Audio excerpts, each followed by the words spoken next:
magbisita. Pero iniisip ko na bumisita dahil napapansin ko na medyo nag-iiba yung mood niya ngayon. At tinanong ko si Kitty anong nangyayari, bakit walang mga tawag. At sinasabi daw ni President Duterte ay ayaw niya daw yung frustration niya na wala siyang magawa sa mga pangyayari. So medyo frustrated natin.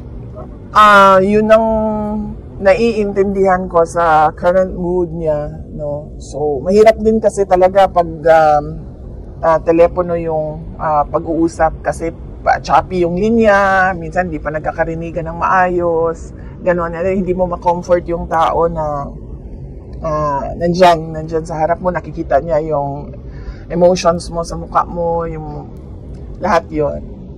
So pinag-iisipan ko, pero sa ngayon wala pang schedule dahil meron namang mga nakaschedule sa mga relatives na bibisita doon sa kanya araw-araw. Any follow-up question, sir? Last we have Sir Archie of GMA. Sir? With the recent change na liderato ng Senate at saka dun sa Congress, ma'am, how do you see the stability ng Congress ngayon sa pagpapalit-palit ng liderato? Oh, definitely there is no stability at all with regard to our government institutions. Hindi lang ngayon, even before. We saw how they abused the power and the institutions for their gains, no?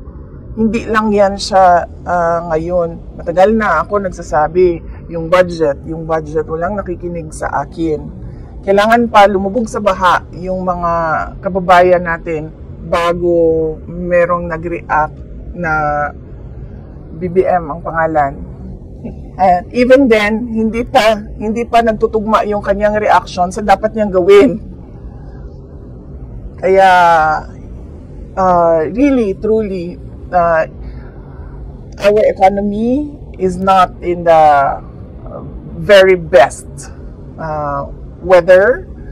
Ang ating political stability is down to -2, -3, even -10 siguro. Magulo siya kasi unang-una walang vision, walang direction, walang plano. Nakikita mo puro sila politika at paninigurado na may pera sa bulsa at yung eleksyon nila sa susunod na darating na eleksyon.